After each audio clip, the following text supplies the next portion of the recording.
The Boston Celtics have just made a sneaky good signing as they have gotten a former first-round pick and a young elite wing defender. We'll tell you all the latest on this signing and why this could be a fruition signing for later on in the season. Welcome into Celtics Digest, everybody. I'm Jace Andrews. I appreciate you tuning in to today's show. Before we get going, this is exactly why you should hit that subscribe button. When news happens, we get it to you here first on YouTube. So if you are part of the 67% who are watching these videos but are not yet subscribed, go down there, hit that subscribe button for me. It's 100% free. Plus, you're getting Celtics coverage all season long as we get closer to the 2025-26 start of the NBA season. So here is the headline today. The Celtics just signed their final player to finalize their training camp roster. Now, the Celtics did have that open roster spot. They officially filled it today, and we'll tell you all about it. We go first to the report from Ian Angelo. He says this: the Celtics have signed Wendell Moore Jr. to an Exhibit 10 contract to finish filling out their training camp roster. Across 36 games with the Pistons and Hornets last season, Moore averaged 4.2 points per game, 2.6 rebounds per game, 1.2 assists per game, a 47% field goal percentage, and a 34% three-point percentage. So, you're probably sitting there asking, Jace, why is this a sneaky signing? Well, it's more because of his defense, his age, and really just him being a young defender can really help out with this team, and especially looking in their future in a lot of ways. So let's talk about Wendell Moore Jr. as a player and kind of his career up until now. So he was a first-round pick back in 2022. He was originally drafted by the Dallas Mavericks, although he spent more time with the Minnesota Timberwolves and got traded before the season even started. So a first-round pick, was 26 overall in that year. He can play shooting guard. He can play small forward. The odds-on for Wendell Moore Jr. is that he probably will end up in Maine with the Maine Celtics. But at the same time, I think, again, the defense is definitely there with him, and the growth is something to watch out for. I do think he has a lot of prowess to maybe grow into a potential role for the Celtics later on in the season, which, for the way the Eastern Conference looks and maybe some of the ways that the Celtics end up using their roster slots and trades, and if Jayson Tatum can officially come back. We heard on Stephen A. Smith a couple days ago that Tatum said, I haven't said that I'm not going to play this year, so we're hoping that he can come back. There's a lot to think about for this season, but going into more depth stats here for Wendell Moore Jr., if we look at his time in his first two seasons, it's with Minnesota. He averaged 1.4 points per game and then not even a point per game in 2023-2024. Only played in 25 games in that year before he then was with Detroit and Charlotte this past season.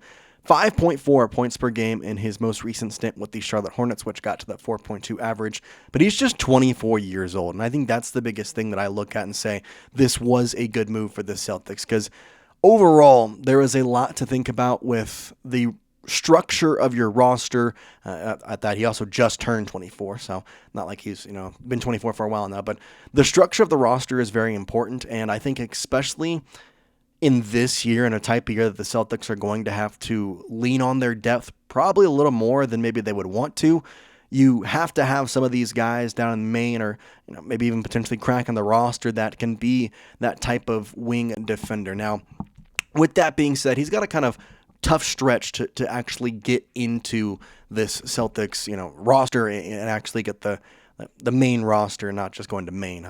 Joking. But if you look at the starters here through the second strings and all the way to the third strings here, like I said, he's a shooting guard, small forward type player, so not going to see time at small forward. So the shooting guard is where you kind of look at him. Baylor Shireman is supposed to be that rotational piece as of now. I think it really, for Wendell Moore Jr., depends on the Anthony Simons decision. It's kind of tough because I've said this in a lot of videos, but a lot of decisions hinge on whether or not Anthony Simons is still here come October 22nd or whenever it is that the Celtics open up their 2025-26 NBA season. And if he is here, then the odds are that, trades are going to be made, signings are going to be made, and that Wendell Moore Jr. will end up in May. If Anthony Simons is traded, there is a lot that can happen, and it can happen really quick. Now, the odds from there would be that Peyton Pritchard would probably play in that starting shooting guard role. But as of right now, Baylor Shireman, and being a first-round pick for the Celtics, they're going to give him the rotational minutes and see if he can do it. But whether or not Shireman works out or not, that could be easy input for Wendell Moore Jr. to go in there, because in his college career at Duke, he actually had a pretty good 3-year career there. In fact, in his final season, he averaged the second most points on the entire Duke Blue Devils team, which college basketball, you know that Duke is, they're a blue blood, legitimately. 13.4 points per game back in 2021 at 2022.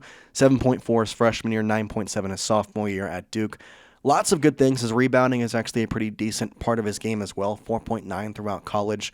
And I look at these stats more just specifically because, not that college is a true, look into their future or look into what type of NBA player they can be. We know that college and NBA are very different games, but you can at least see what the strengths are and exactly why this person might actually work out at the NBA level. So speaking of that, I did go back and look at his scouting report specifically on the defensive side, because in some ways defense is going to be a little bit important, especially in the depth position for the Celtics, and he has a pretty good defensive analysis from his scouting days. Here's what they said on him, a couple years back when he was coming into the league. Said, quote, "Possessing a good combination of length and strength, Moore showed a willingness to put a body on opposing forwards and the ability to slide with many guards on the perimeter, flashing intriguing versatility. Showing some hustle on the glass and denying the ball, Moore was very solid of the most part last season, but was not immune to lapses." And that's kind of the big thing with you look at his scouting report, and really the decision with him making into the NBA was he can have the ability to do the things that we're talking about, be that good wing defender, be able to kind of have that rebounding position to his game, sometimes get the points up there as well. But the lapses are kind of where he has struggled, and it still kind of struggles into his NBA years as well, because he's had some good times and some good games throughout his, very young tenure in the NBA. And that's kind of why I look more recently at the Hornets, because he got to play 17 and a half minutes.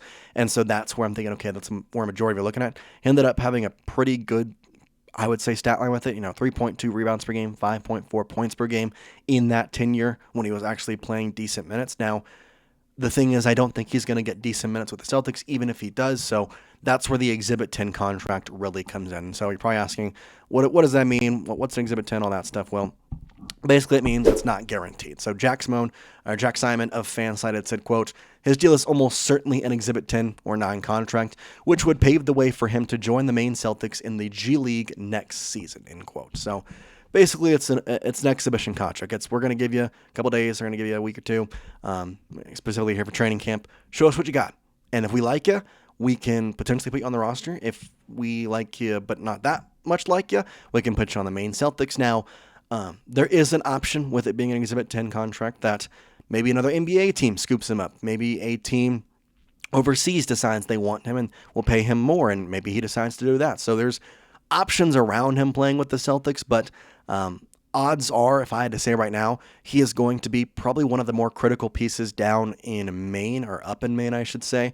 So I would expect to see him in a Boston Celtics jersey at some point this season, especially if that defense can stay at the, I would say, elite caliber that it can be at.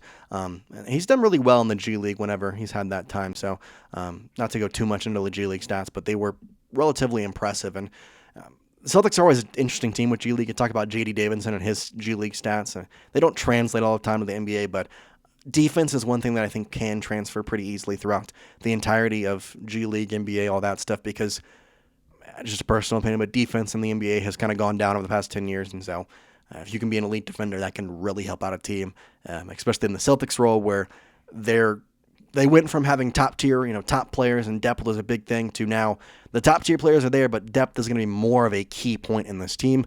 Wendell Moore could be a surprising guy to come in there and really make a sneaky impact this season for the Celtics. So let me know your thoughts today on the signing of Wendell Moore Jr. Do you think he will crack the roster at all? Do you think he'll be in Maine? Do you think we'll see him in a Boston Celtics jersey throughout this entire season? I want you to let me know down in the comment section. But for now, we appreciate you, and we'll see you next time here on Celtics Digest. Peace out, guys.